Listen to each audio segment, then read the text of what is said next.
sekarang itu kita ukur itu sekali wudhu itu orang bisa sampai 5 sampai 10 liter gitu per wudhu gitu. Padahal sunnahnya itu satu mud itu kurang dari 1 liter gitu ya, malah 2/3 liter. Nah di sini letaknya bahwa kita mengecilkan keran air wudhu itu kita sudah ada alatnya ya, pakai sendal jepit dan sedotan bekas gitu.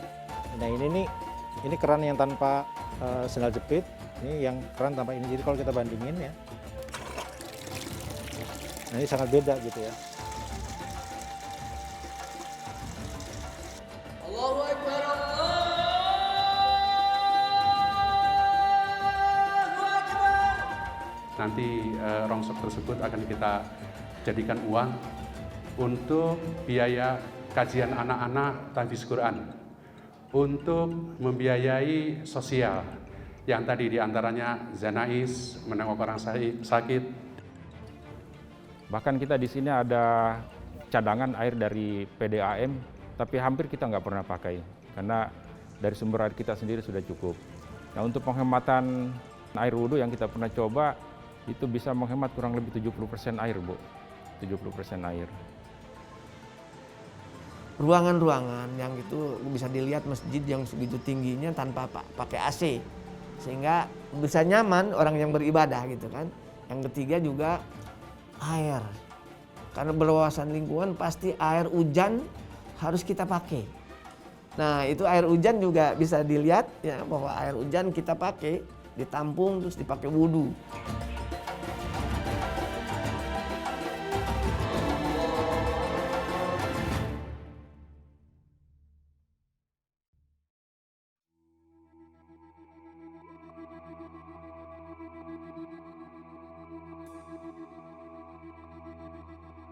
Kerusakan lingkungan hidup itu adalah sebenarnya dari moral ya, moral dan etika. Jadi bukan teknis atau bukan hukum gitu ya, tapi lebih ke moral dan etika. Jadi apapun, jadi dasar dari situ ya, makanya kita kerjasama dengan pemerintah ya. Pemerintah kan pakai hukum formal ya. Nah kita lengkapi dengan hukum normatif.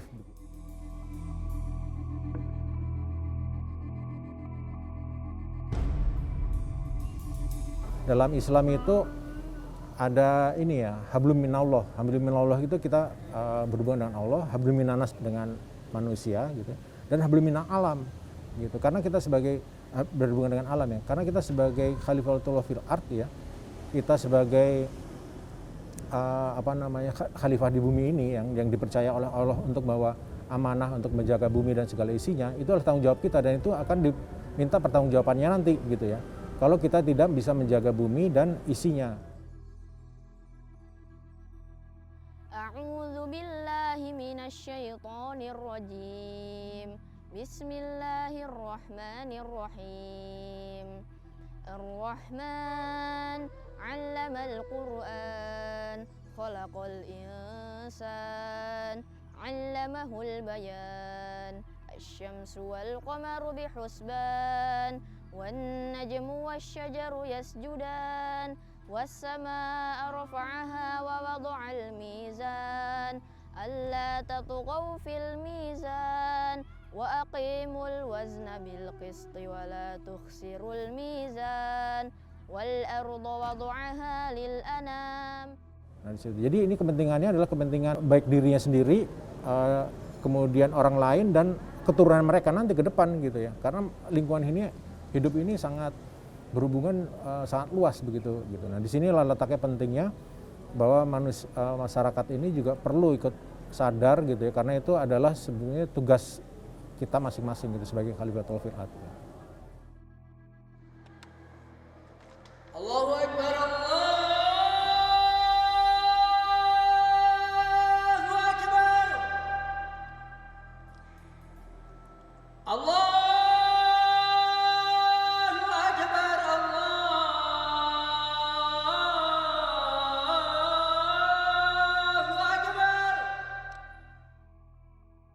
Kemudian penempatan limbah air wudhu didaur ulang, kemudian dipakai untuk pemanfaatan di pengolahan sampah kita yang kita olah menjadi kompos. Kemudian ada masjid ramah disabilitas. Kalau kita lewat dari depan, samping sebelah kiri masjid, ada jalur untuk disabilitas yang dengan dipasang keramik coklat dan kuning. Lalu dilanjut menuju ke lift. Kemudian kita sediakan juga tempat ibadah untuk disabilitas dengan kursi-kursi. Kemudian ada juga bencana alam, kita sudah berupaya untuk sediakan sarana-sarana itu dengan mengumpulkan dana, kayak perahu karet, kemudian ambulan, tapi ini masih di progres Bapak-Bapak. Mudah-mudahan Bapak-Bapak bisa ikut mengembangkan program tersebut. Nah, ini kan karena pendekatan agama, agama itu kan masjid sebagai sentral ya. Nah, di sini kita di masjid itu kita menggunakan pendekatan tidak hanya pendekatan secara lisan gitu ya. Nah, masjid juga kan punya aset ya, punya aset. Nah, jadi pendekatannya di masjid itu lebih ideal gitu. Prakteknya itu ada lahan, ada organisasinya gitu. Jadi lengkap. Jadi kita pendekatannya dua sebenarnya, dakwah bil lisan, secara lisan, omongan, dan dakwah bil hal secara aksi. Jadi masjid itu bisa melakukan kedua-duanya sehingga orang bisa nyontoh gitu. Sebenarnya ada 3 hal yang dalam masjid itu yang bisa berperan untuk ramah lingkungan ya. Tadi itu pertama adalah idaroh, imaroh, riayah. Idaroh itu adalah dimulai dari pengurus masjidnya sendiri. Pengurus masjidnya sendiri harus sadar nih, dalam arti kata tidak hanya sadar tapi juga punya anggarannya, punya program kerjanya, punya organisasinya. Imaroh itu kegiatan memakmurkan masjid. Nah, riayah itu adalah itu lebih ke bangunan masjid. Jadi bangunan masjid ini harus juga mencerminkan yang ramah lingkungan gitu.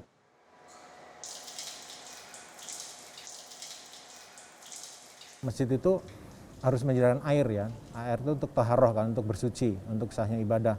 Nah, air juga penting untuk kehidupan. Jadi dalam Islam itu ada 2, air itu untuk kehidupan dan air untuk sahnya ibadah. Nah, ini di seluruh Indonesia itu air menjadi salah satu problematik utama lah di perkotaan gitu ya. Nah, di sini pendekatan di masjid itu atau masjid ramah lingkungan itu lebih ke air. Nah, air itu kita punya program 3, simpan air. Nah, simpan air itu bagaimana masjid itu bisa menyimpan air hujan, jadi pakai pemanen air hujan, sumber resapan, biopori begitu ya.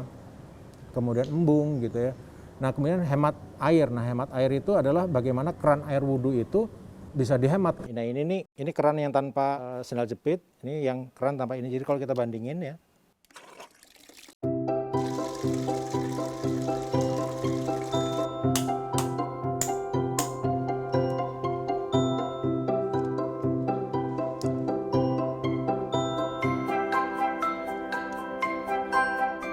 Ini sendal jepitnya masih bisa digunakan lagi. Nah, ini jadi nggak mungkin hilang sendal jepit di masjid.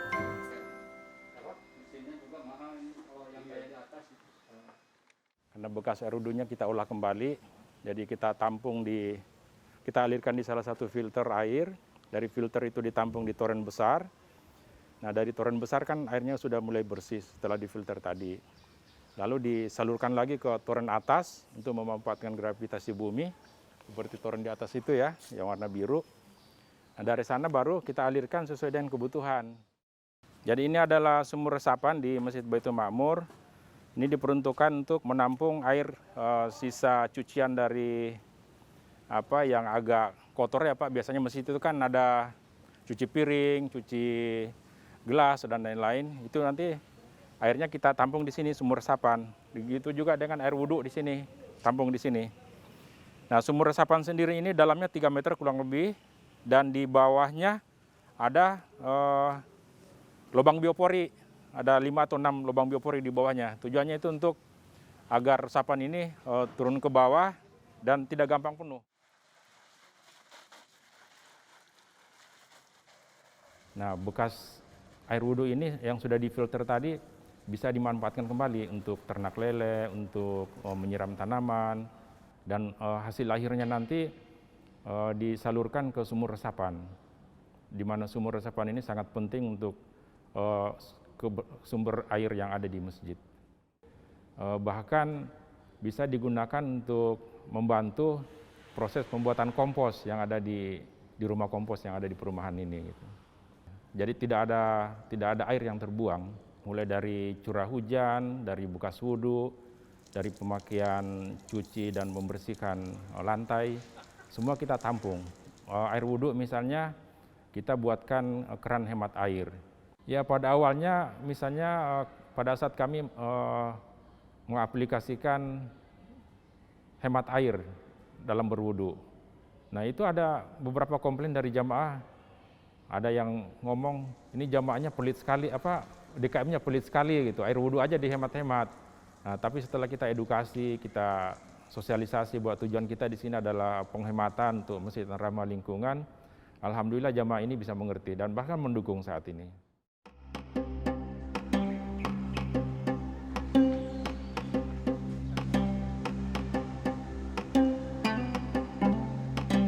Ya, dari sejak awal memang murabbi kita, Ustadz Muhammad Arifin Ilham, beliau memang sangat cinta lingkungan. Dan makanya dari mulai pembangunan sudah melambangkan bagaimana ramah dengan lingkungan.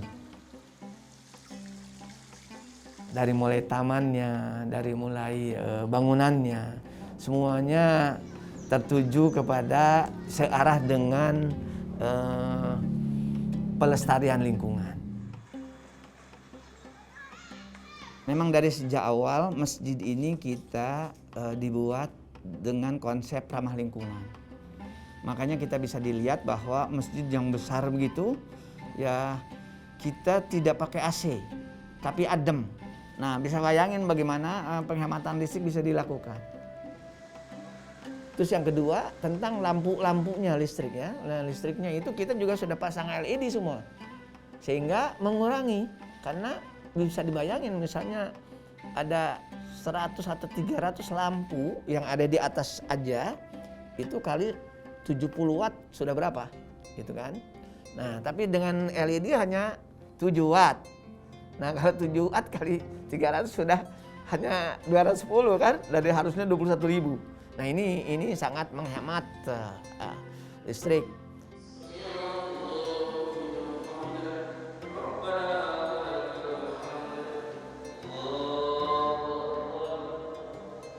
Nah untuk listrik sebelum penghematan tuh bisa 60 juta.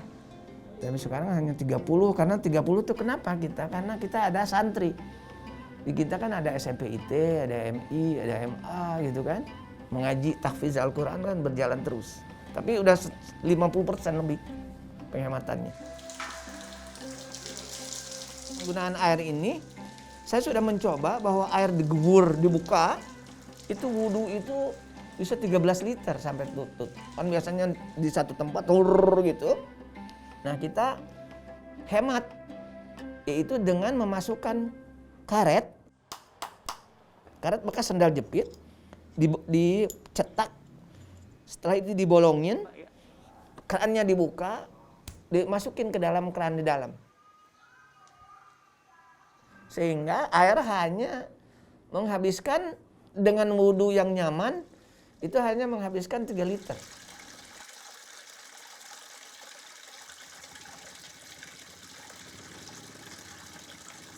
Toilet akhwat dan ikhwan itu sekitar 88 kubikel ya. Setelah itu urine bowl yang tempat kencing ada 24. Wastafel itu ada 32 akhwat dan ikhwan ya. Terus yang untuk keran wudhu itu ada 48. Nah ini bisa dibayangin tadinya habis sekitar 5 sampai 6 kubik ya kan air itu, karena kita kan banyak jamaah. Tapi sekarang ya tadi malahan kadang-kadang beli. Tapi sekarang sudah tidak beli lagi setelah ada penghematan itu luar biasa. Malahan kita tenang karena persiapan air cukup. Itu ya bisa dibayangin nanti kalau misalnya jatuhkan ke uang per liter berapa, itu bisa penghematan luar biasa.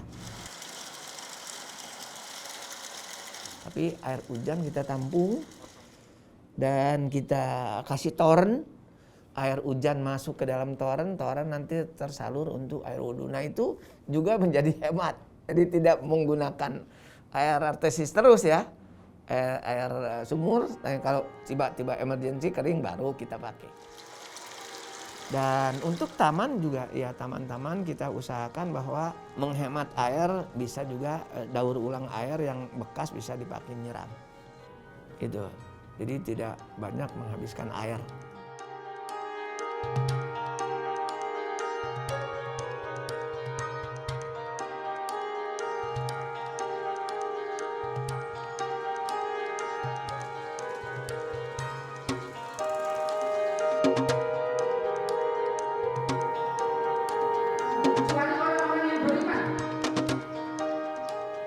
Karena masjid kita masjid ramah lingkungan, jadi semua sektor kita upayakan ada penghematan.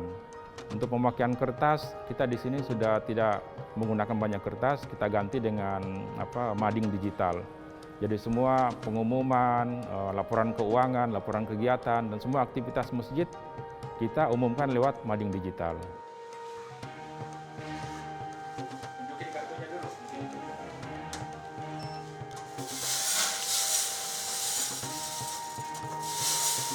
Juga ada program-program lainnya yang mengundang masyarakat untuk datang ke masjid seperti ATM beras. Kita ada cukur rambut gratis, ada servis sepeda gratis, ada air minum gratis, ada pengolahan sampah juga di sini, di mana hasil sampahnya nanti bisa dimanfaatkan buat anak-anak pengajian sore yang berjumlah 300 orang, Bu.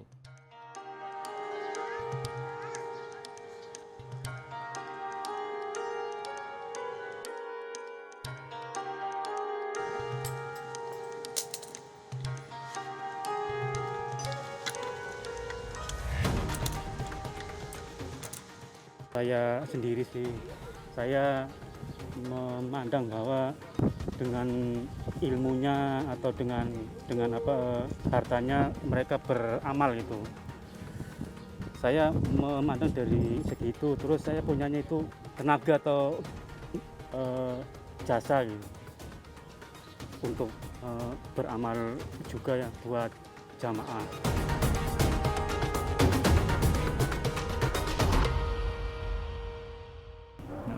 Yang tadinya itu biasanya kita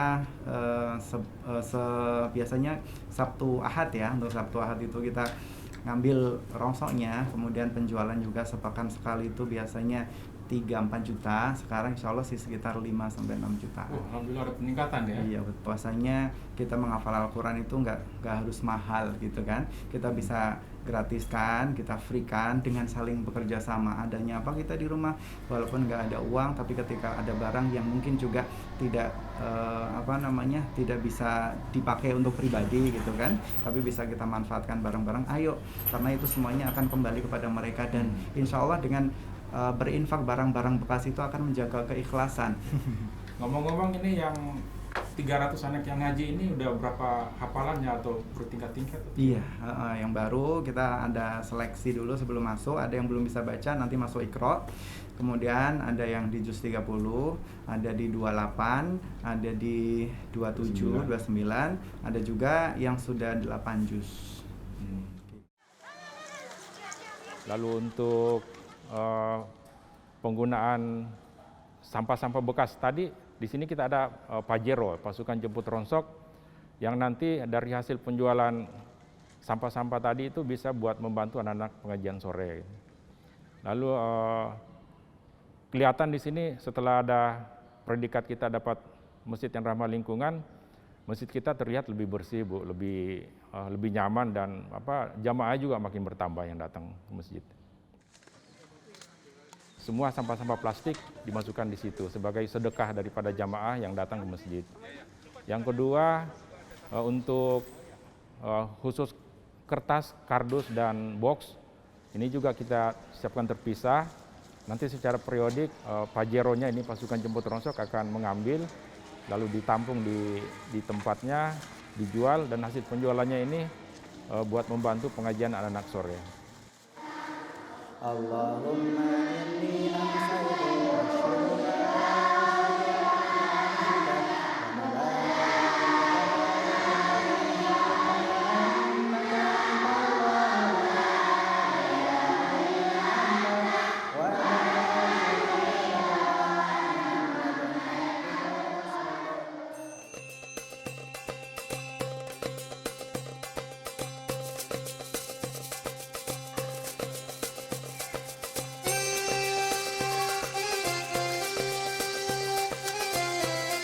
itu di bawah asuhan juga Dr. Hayu.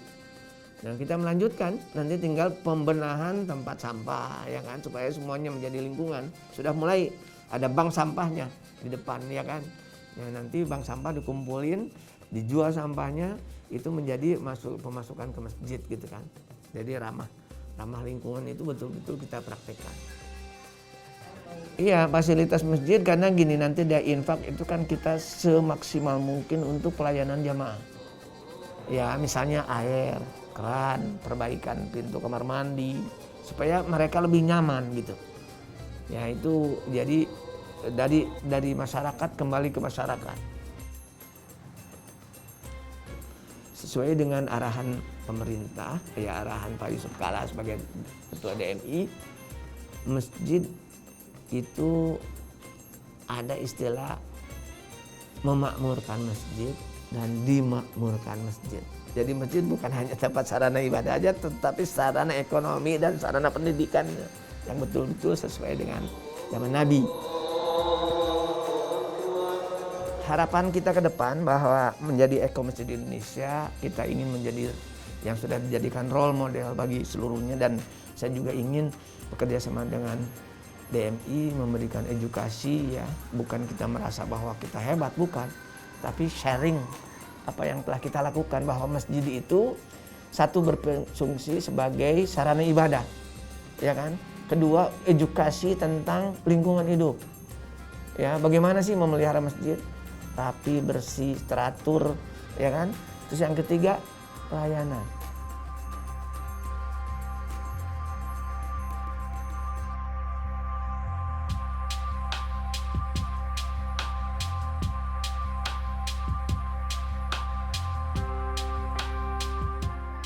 Ya, kami memang seperti yang awal saya katakan tadi bahwa masjid kita ini tagline-nya sudah masjid yang ramah lingkungan.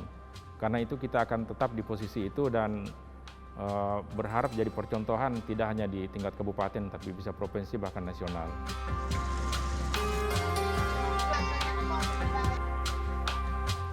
Jadi kita ingin namanya masjid berketahanan. Masjid, jadi tidak hanya ramah lingkungan, masjid berketahanan itu adalah masjid yang mampu bertahan terhadap guncangan ya. Guncangan itu harus siap. Jadi kalau satu masjid terkena bencana, masjid lain mestinya nolong gitu loh.